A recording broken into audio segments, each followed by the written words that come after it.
Kung ano ka.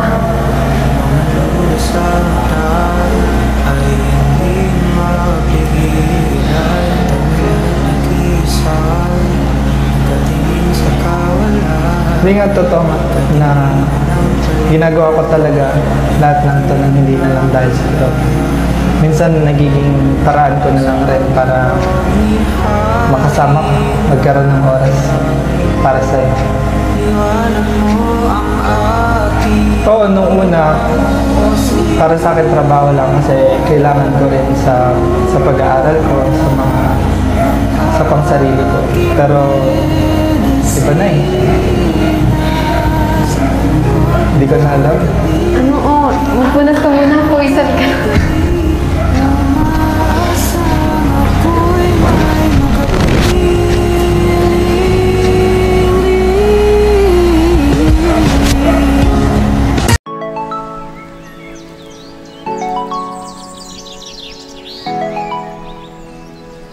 Go, Joy! Happy birthday kayo. Kanina yung pinapagawisan kami na dito. Okay, bakit masingin ka?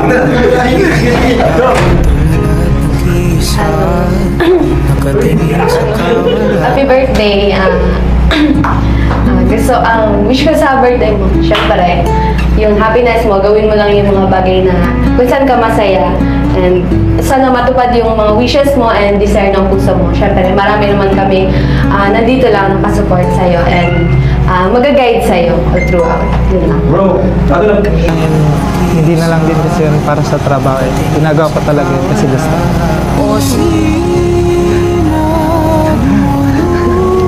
Kinikilig ka pa. Ba't ka tumatawa? Wala. Puwisan ka na kasi.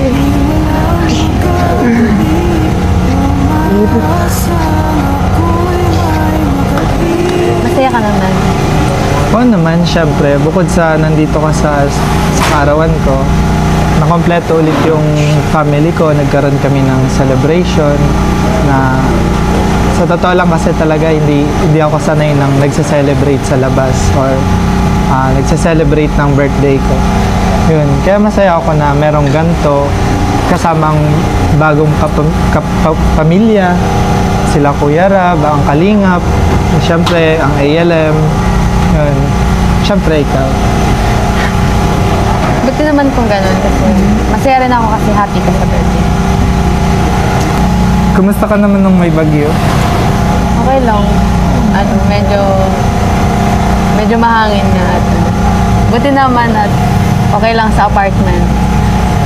May mga natulog lang, pero kaya naman. Buti hindi ka nilipad papunta sa akin. Yung bagyo na gumaganyan. Kayo, kumusta kayo na? Oo, okay lang naman ako sa bahay. Naging stable naman yung bahay namin. Kasi yung second floor namin nilipad na yung buong. Pero safe naman lahat. Safe naman kami na. Kung ano man yung nararamdaman mo, syempre pag-isipan mo. Hindi mo pa ako kilala, hindi pa rin kita masyadong kilala. And baka nabibigla ka lang din. Kasi siguro na-overwhelm ka lang din sa nararamdaman mo. Kasi palagi ako yung nakakasama mo pag may event, pag binibigyan kang task kay Alvin. Lalo na ngayon sa kasi maingay ang Franjoy, baka napapressure ka lang din sa ating dalawa kasi ayun, pinupush nga nila tayo. Kaya siguro, pag-isipan mo muna ng mabuti. Para din hindi ka ma-confuse. Baka confuse ka lang din sa feelings mo para sa akin. Hindi naman ako yung tao na nagmamadali. Ako'y maghihintay kahit ilan pang sandali. Alam mo, okay lang naman. Sinabi ko lang naman sa'yo yung nararamdaman ko. Pero gusto ko din sabihin sa'yo na kapag ready ka, handa akong maghintay para sa'yo.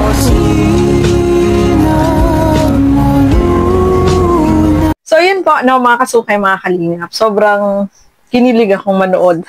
Nakakatuwang panoorin, di ba? Grabe si Fran. Talagang, ano siya, direct to the point dito kay Joy. Sino ba naman ang hindi magkakagusto dito kay Joy? Kasi sabi nga ni Fran, hindi lang daw assistant yung nararamdaman niya, iba na yung nararamdaman niya dito kay Joy. Nagkakagusto na siya. Uy, grabe, no? Grabe. Habang pinapanood ko to mga kalingap, nakangiti ako kasi iba yung dating, no? Iba yung dating ng kanilang chemistry as a, partner, as a love team, no? Ang Fran Joy. Grabe. Ano siya, direct to the point agad. At nakita natin, ipinakilala siya dun sa magulang, si Joy. At natuwa ako nung pagpasok ni Joy, nung sabi ni Kalinga Prab, di ba, hindi makakarating. Tapos nung pumasok, grabe, iba yung feeling, iba yung hitsura ni Fran nang makita niya si Joy. Sobrang saya niya, no, mga kalingap. So, nakakatuwa kasi talaga si Fran, direct to the point na sinasabi niya na gusto niya si Joy. At si Joy naman, sabi nga niya is baka daw na-confuse or hindi pa masyadong kilala. So, mas maganda, magkakilala sila, no?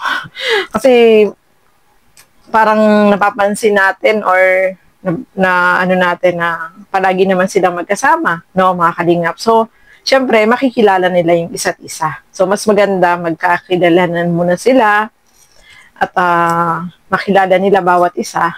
So, yun ang magandang gawin muna nila, no? Pero si Fran, ay nako, grabe si Fran, mga kalingap. Nakakatuwa siya kasi sabi niya, sa ngayon, okay lang sa kanya. At nandiyan lang naman siya na naghihintay, no, dito kay Joy. Ay, grabe na. Grabe talaga, no, mga kalingap. Sobrang nakakatuwang panuorin kasi masaya tayo habang pinapanood sila. Nakangiti tayo. Kasi buong video habang pinapanood mo to, nakangiti ka talaga, no, mga kalingap. Kaya marami talaga yung ipinush na sana itong Fran Joy ay tuloy-tuloy na, no, mga kalingap. So, marami yung kinilig dyan, for sure, no? Siguro, isa ka sa mga kinikilig dyan na nanonood dito sa aking reaction video, no, mga kalingap. So, ayan po, no? Hindi naman nagmamadali si Fran, no? Nandyan lang naman siya, nakasupport, at handa siya maghantay dito kay Joy, no, mga kalingap. So, ayan po, no, mga kalingap. Hoping na more Fran Joy upload videos si Kalinga Prab. Sobrang kinilig tayo, pinasaya tayo, no? So, ayan po. Maraming salamat sa inyong walang sawang panonood at pagsuporta dito sa aking mga ginagawang reaction video. Suportahan po natin lahat ng mga Kalinga partners, Kalinga Reactor, Bal Santos Matubang, Kalinga Prab at Edna Vlog. Siyempre, ang inyong lingkod, Gandang Emmy. Sa mga hindi pa po nakapag-subscribe, please subscribe and please hit the notification bell para lagi po kayong updated sa aking mga ina-upload na mga reaction video. So, hanggang dito na lamang po muna. At nakalimutan ko pala, no? Happy birthday, belated. Happy birthday kay Fran, no? Sabi nga niya is hindi siya sanay na nagse-celebrate ng kanyang birthday. So, more blessed to come and blessing to come and always good health. And yung kanilang love team, more upload videos na abangan natin, no, mga kalingap. So, ayan po. Thank you so much and God bless sa atin lahat. Bye-bye!